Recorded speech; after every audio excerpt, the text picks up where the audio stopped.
آقا کریم علیہ السلام نے حج کے حوالے سے جب ارشاد فرمایا تو وہ بڑی پیاری حدیث پاک ہے. حضور نے ارشاد فرمایا کہ من حج البیت فقد مناسکہ وسلم المسلمون من لسانہ ویدہ غفر لہ ما تقدم من ذنبہ.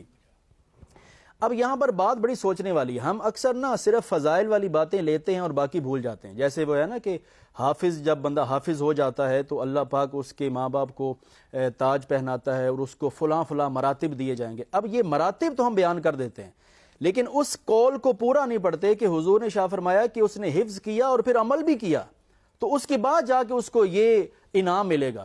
اسی طرح حج کی حدیث پاک اس میں لے لیجئے، حضور فرما رہے ہیں کہ جس نے حج کیا اور مناسک سارے ادا کیے تو پھر اب آگے 2 شرطیں رکھی ہیں. وہ شرطیں کیا ہیں کہ سالم المسلمون من لسانی ویدی، کہ اس کی زبان سے اور اس کے ہاتھ سے مسلمان سارے محفوظ بھی رہے تو تب اللہ تعالیٰ اس کو اس طرح کر دے گا جیسا کہ وہ ابھی ماں کے بطن سے پیدا ہوا ہے.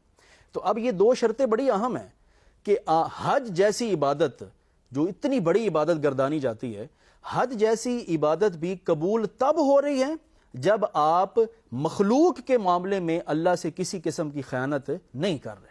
تو جب یہ خیانتیں ہم نہیں کریں گے تو تب ہم اپنے عمل میں مکمل ہوں گے. جی، آپ کو تکبر نہ ہو کہ میں بہت بڑا حاجی ہو گیا ہوں اور آپ وہاں پہ اپنے سے کم تر لوگوں کو یا اپنے ہمراہیوں کو حقارت کی نظر سے نہ دیکھیں، ان پہ فکرے جو ہے نہ کستے رہیں، ان کو دھکے نہ دیتے رہیں، انہیں زد و کوب نہ کریں. یہ تو ایک تحمل اور برداشت کی روایت ہے نا. اور بڑی خوبصورت بات کی طرف آپ نے اشارہ کیا کہ ایسا نہیں ہے کہ امانت اور خیانت کا تعلق کوئی بڑے منصب سے ہی ہے.